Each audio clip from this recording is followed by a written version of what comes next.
Hello students, आपण life process पुढची बघतो ज्याला म्हटलं जातं कोऑर्डिनेशन्स. आता कोऑर्डिनेशन्स म्हणजे काय ते बघूया. Means there several different organ system function in the multicellular organisms. म्हणजे वेगवेगळ्या अवयव संस्था आपल्या बॉडीमध्ये वर्क करत असतात, बरोबर आहे.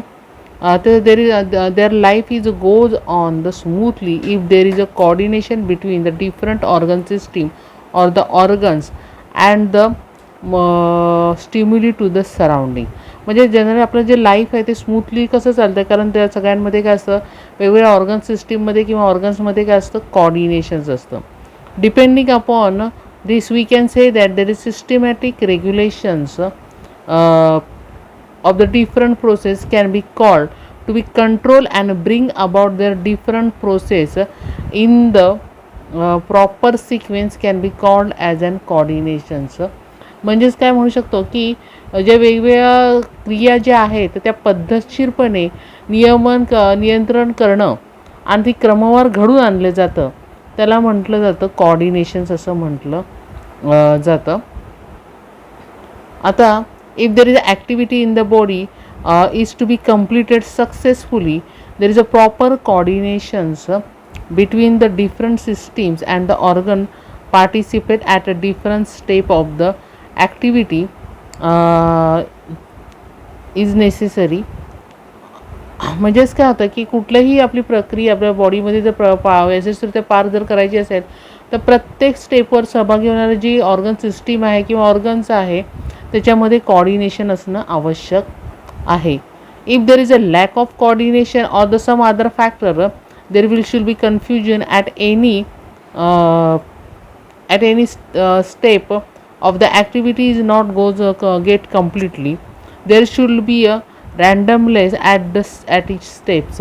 म्हणजे काय होतं की कधी कधी काय होतं की जर त्यांच्यामध्ये कोऑर्डिनेशन जर व्यवस्थित त्या घटकांमध्ये झालं नाही तर काय होतं, गोंधळ निर्माण होतो आणि आपली जी क्रिया आहे अपेक्षित क्रिया पूर्ण होऊ शकत नाही. आता याचं सगळ्यात उत्तम उदाहरण जर मी तुम्हाला द्यायचं ठरवलं की आपण जेव्हा जेवतो, जेव्हा आपलं घास गिळत असतो तेही आपण श्वास रोखलेला असतो, पण त्याच जर दरम्यान आपण श्वास घेतला तर आपल्याला काय होतो, ठसका लागतो. ठसका लागतो म्हणजे काय होतं, नक्की ती जे अन्न आहे ते अन्न नलिकेत जायच्याऐवजी कुठे जातं, श्वास नलिकेमध्ये जातं. म्हणजे त्याच्यामध्ये कोऑर्डिनेशन व्यवस्थित होत नाही.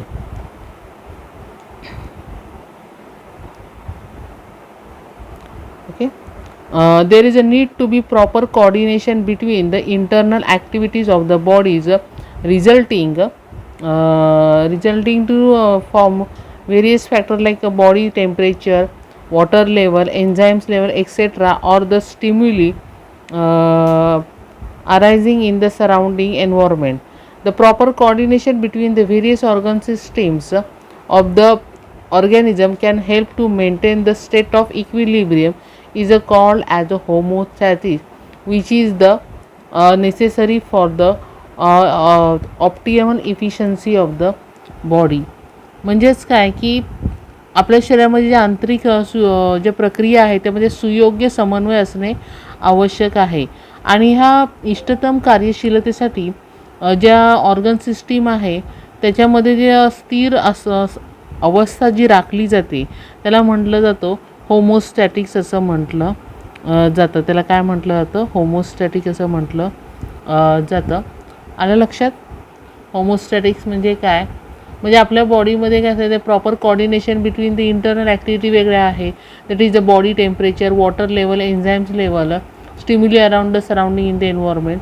आणि there is a proper coordination between the system of the organism to help to maintain the state of the equilibrium.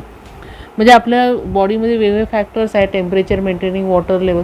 आता टेम्परेचर फॅक्टर म्हणजे काय बघा, थंडी असेल तर आपलं अंग थोडंसं गरम असतं, किंवा आपलं जर उन्हाळा असेल तर आपलं अंग थोडं थंड असतं, बरोबर आहे. म्हणजे टेम्परेचर लेवल होते. वॉटर मेंटेनिंग लेवल पण तुम्हाला सांगायला हवी, कारण उन्हाळा असेल तर आपण जास्तीत जास्त घाम येतो, त्यामुळे आपण जास्तीत जास्त प्रमाणामध्ये पाणी पितो. किंवा बघा थंडीमध्ये काय होतं, आपण पाणी कमी पितो. म्हणजे अशा रीतीने वॉटर लेवल्स काय होते, आपण एक्सटर्नल लेवलनुसार फॅक्टरनुसार आपल्या बॉडीमध्ये चेंजेस आपण करत असतो, त्याला रिस्पॉन्स देत असतो, बरोबर आहे. आणि अशा रीतीने स्टेट ऑफ इक्विलिब्रियम राखलं जातं, मेंटेन केलं जातं, त्यालाच म्हटलं जातं होमोस्टॅटिक्स असं म्हटलं जातं. तर आता आपण बघणार आहोत कॉर्डिनेशन्स इन द प्लांट. आता पहिल्यांदा आपण बघणार आहोत कॉर्डिनेशन इन द प्लांट. आता प्लांटमध्ये जर बघितलं तर plant do not have system like a nervous system or the muscular system of the animal. म्हणजे ॲनिमलसारखे नर्वस सिस्टीम आणि मस्क्युलर सिस्टीम त्याच्यामध्ये नाही आहे. Then how do the plant can be bring about the movement. And in the plant the movement are mainly are form response to the given stimuli. म्हणजे ते response ते दिलं जातं. आता कसं काय दिलं जातं ते बघूया. Means the moment or the growth of the part of the plant in response to the external stimuli is called as a tropism or tropical movement. म्हणजेच काय की जी प्लांटमध्ये जी मुवमेंट होते किंवा त्याच्यामध्ये होणारी पार्ट्समध्ये होणारी जी ग्रोथ आहे, ही जी ग्रोथ होते कशामुळे होते, which is a response to the external stimuli. म्हणजे बाह्य उद्दीपनास ते प्रतिसाद दिला जातो आणि त्यामुळे त्यांची मुवमेंट जी होते तिला म्हटलं जातं ट्रॉपिकल मुवमेंट असं म्हटलं जातं. आता फॉर एक्झाम्पल तुम्हाला इथे दिसते सगळ्यांना की ही मुवमेंट कशी काय होते ती आपण बघूया. आता इन द शूट सिस्टीम तुम्हाला सगळ्यांना दिसते. In the shoot system of any plant response to the light स्टिम्युली.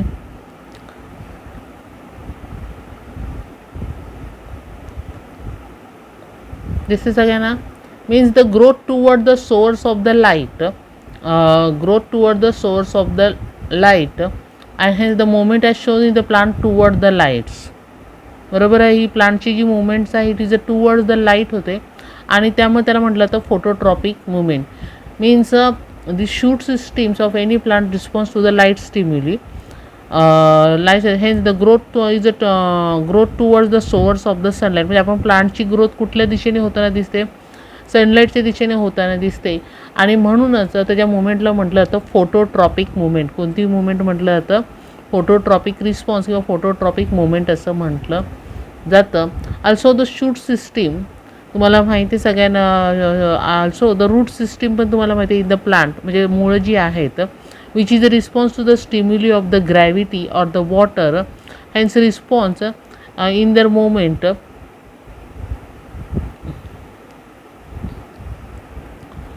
so it is called as an gravitropic movement or hydrotropic movement respectively. म्हणजेच काय होतात की मुळं जी आहेत ही मुळांची जी हालचाल मुळं जी आहेत ती गुरुत्वाकर्षण आणि पाण्याला काय करतात, प्रतिसाद देतात. म्हणून त्याच्या मुवमेंटला म्हटलं जातं गॅट्रोट्रॉपिक मुवमेंट. अँड जर ग्रॅव्हिटीच्या टुवर्ड्स होत असेल त्याला म्हटलं तर ग्रॅट्रोट्रॉपिक मुवमेंट. आणि त्याची जी मुवमेंट जी वॉटर टुवर्ड्स द वॉटर जर होत असेल तर तिला म्हटलं जातं हायड्रोट्रॉपिक मुवमेंट असं म्हटलं जातं. त्याचप्रमाणे movement as shows by the plant is response to the specific chemicals. म्हणजे एका स्पेसिफिक केमिकलला रिस्पॉन्स दिलं तर त्याला म्हटलं तर केमोट्रॉपिक मुवमेंट. आता केमोट्रॉपिक मुवमेंटमध्ये इथे तुम्हाला डायग्राम सगळ्यांना दिसते. पोलन ग्रेन दिसते ओव्हरीवर, बरोबर आहे. आणि ही पोलन ट्यूब त्या झाली it can be move towards the ovules or the ovary, बरोबर आहे. मीन्स इथे तुम्हाला दिसते the moment the growth of the pollen tube. The is the growth of the pollen tube towards the ovules. hence which is response to the chemical, so it is called as a chemotropic movements. म्हणजे ह्या ज्या all ॲबो जी movements तुम्हाला दिसत आहेत इथं जी chemotropic movement आहे, phototropic movement आहे किंवा अशा वेगवेगळ्या ज्या मुवमेंट्स आहेत या movement which is related with the growth. या सगळ्या ज्या मुवमेंट आहेत which is related to the growth हे such movement is a collective called as a growth relative movement. म्हणजे ह्या ज्या मुवमेंट झालेल्या दिसतात फोटोट्रॉपिक मुवमेंट, गॅट्रोट्रॉपिक मुवमेंट किंवा हायड्रोट्रॉपिक मुवमेंट, केमोट्रॉपिक मुवमेंट आहे. याच्यामध्ये काय होते, प्लांटची काय होते, त्या पार्टची काय होत असते, ग्रोथ होत असते. म्हणून तिला म्हटलं तर त्या मुवमेंटला म्हटलं तर ग्रोथ रिलिव्हंट मुवमेंट. कोणती मुवमेंट म्हटलं तर ग्रोथ रिलिव्हंट मुवमेंट असं तिला म्हटलं जातं. बाजूला बघा तुमच्या डू यू नो ह्याच्यामध्ये त्यांनी एक्झाम्पल्स बरेचसे दिलेले आहेत, त्याच्यामध्ये बघायचं आहे तुम्ही. त्याचप्रमाणे पुढची जी मुवमेंट आपण बघणार आहोत तुम्ही ऑब्झर्व केलं तर त्याच्यामध्ये काय होतं की जी मुवमेंट आहे त्याच्यामध्ये ग्रोथ होत नाही आहे आणि त्या म्हणून तिला म्हटलं तर ग्रोथ इरिलेटिव्ह मुवमेंट. काय म्हटलं जातं, ग्रोथ इरिलेटिव्ह मुवमेंट्स असं म्हटलं जातं. म्हणजेच काय means on the carefully to be observation we can see that in the plant that is a touch me not. तुम्हाला सगळ्यांना परिचित आहे, ज्याला मिमोन्सा, ज्याला आपण मराठीमध्ये म्हणतो लाजाळूचं झाड असं म्हटलं जातं. His moment is occur at the place other than. इथे तुम्हाला बघा डायग्राम दिसते सगळ्यांना. Moment is occur at the place other than that where it has been touch. तिथं जिथं टच झालं त्याची मुवमेंट तुम्ही ऑब्झर्व केलेली असेल, बरोबर आहे. Hence we can infer that the information about the touch must have be relay within the plant from one place to the another place. आता काय होतं की जेव्हा आपण लाजाळूच्या झाडाला जेव्हा हात लावतो तेव्हा त्याची पानं काय होतात, मिटताना दिसतात आपल्याला, बरोबर आहे. मग ॲक्च्युली हे जे होतं असं का होतं, तर मग ही इन्फॉर्मेशन कशी काय रिले केली जाते, म्हणजे पाठवली जाते. मग ही information about this touch must be a relay within a plant from one place to the another. Hence plant can be used electrochemical impulses for transfer of the information from one place to the others, and plant cell changes their shape by increasing or decreasing the water content, and thereby they can be bring about the movement in the plant. म्हणजे actually काय केलं जातं की जेव्हा आपण झाडाला स्पर्श केला ती पानं मिटतात, बरोबर आहे. मग ही जी माहिती आहे ती एका ठिकाणाहून कशी काय प्रसारित केली जाते, तर काय केलं तर ही पानासाठी इलेक्ट्रोकेमिकल इम्पल्सेस वर्क करत असतात. आता ह्याच्यामध्ये काय केलं जातं की त्याच्यामध्ये काय केलं जातं की त्याच्यामध्ये म्हणजे त्याचे आकार जो बदलतो तो कशामुळे बदलतो, कारण त्यातले जे प्लांटचे जे सेल आहेत त्याच्यामध्ये काय होतं की ते सेलचे जे आहेत त्यामध्ये वॉटर कंटेंट जे आहे काही ठिकाणी इन्क्रीज केलं तर डिक्रीज केली जाते, आणि त्या इन्क्रीज अँड डिक्रीज करण्यामध्ये काय होते, त्या प्लांटची मुवमेंट घडून आणली जाते. Also the some specific movement of the plant do not lead to be the plant growth. म्हणजे ह्याच्यामध्ये फक्त प्लांटची इथं ग्रोथ होत नाही आहे, फक्त ती पानं काही काळापुरती मुडतात. म्हणून such movement are called as a growth irrelevant movement.